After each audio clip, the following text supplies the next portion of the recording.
اور جب ہم اس جسم کو دعا میں رکھتے ہیں، ساری رات یسوع مسیح کی جب زندگی پر میرے عزیزو غور کرتے ہیں تو اس کے لیے لکھا ہے کہ یسوع مسیح ساری رات دعا کرتا تھا۔ کس کے لیے؟ ہمارے لیے، آپ کے لیے جتنے سنتے ہیں، عزیزوں کے لیے، دوستوں کے لیے، جاننے والوں کے لیے، دنیا کے لیے، کہ خدا باپ یہ مجھ پر ایمان لے آئیں تاکہ ہمیشہ کی زندگی پا سکے۔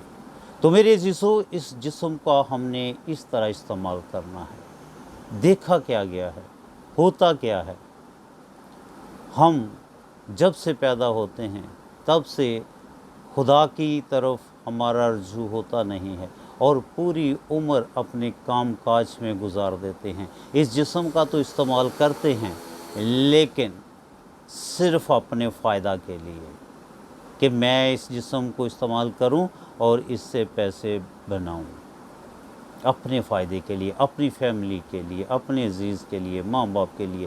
لیکن میں بتاتا چلوں میرے عزیزو، اس سے بڑھ کر جس نے اس جسم کو بنایا ہے، ترتیب دیا ہے، کیا اس جسم کو ہم نے اس کے لیے بھی استعمال کیا؟ میرے عزیزو، اگر نہیں کیا تو آج سے ہمارے اندر یہ بات ہو کہ میں نے دعا میں وقت گزارنا ہے، میں نے عبادت میں وقت گزارنا ہے۔ دیکھا یہ جاتا ہے کہ دنیا کے کام کاج میں سارا دن ہم تھکتے نہیں، لیکن جب خدا کی عبادت کی بات ہوتی ہے تو میرے عزیزو، ہم 1 گھنٹے کے بعد ہماری بس ہو جاتی ہے۔ کبھی ہم اس ٹانگ پر، کبھی اس ٹانگ پر، کبھی آگے کبھی پیچھے، کبھی گھڑی کو دیکھا، کبھی ادھر دیکھا کہ پادری صاحب تو آج جان نہیں چھوڑ رہے۔ میرے عزیزو، خداوند کو جو ہماری عبادت پسند ہے، اس کی پسندیدہ عبادت، معقول عبادت یہ ہے کہ جو دل سے، خوشی سے میں اور آپ خداوند کی عبادت کریں۔ لکھا ہے کہ خداوند خوشی سے دینے والے کو عزیز رکھتا ہے۔ تو میرے عزیزو، دینے سے یہ مراد ہے کہ ہم جب اپنا وقت خداوند کو خوشی سے دیتے ہیں، اس کی عبادت میں گزارتے ہیں، تو میرے عزیزو، خداوند ہمیں عزیز رکھتا ہے، پیارا رکھتا ہے، وہ ہم سے پیار کرتا ہے، وہ محبت کرتا ہے، وہ ہماری عبادت کو اپنی حضوری میں قبول کرتا ہے اور اس کے وسیلہ سے ہمیں برکت دیتا ہے۔ آمین۔ لکھا ہے، اور اس جہان کے ہم شکل نہ بنو بلکہ نئی عقل نئی ہو جانے سے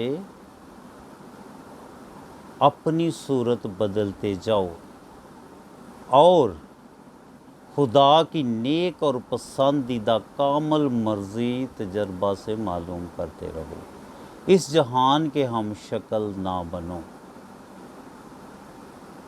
یہ جہان دنیا کی بات کرتا ہے، یہ جہان گناہ کی بات کرتا ہے، یہ جہان بدیوں کی بات کرتا ہے، یہ جہان خدا کی دوری کی بات کرتا ہے، یہ جہان دنیا کی بات کرتا ہے، یہ جہان جسم کو سنوارنے بنانے کی بات کرتا ہے۔ لیکن میری عزیزو، لکھا ہے کہ عقل نئی ہو جانے سے، اب میں آپ کو بتانے لگا ہوں عقل نئی کیسے ہوتی ہے۔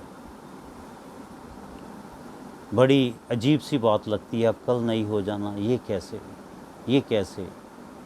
میرے عزیزو، جب ہم خدا کے بیٹے یسوع مسیح پر ایمان لاتے ہیں، اس میں شامل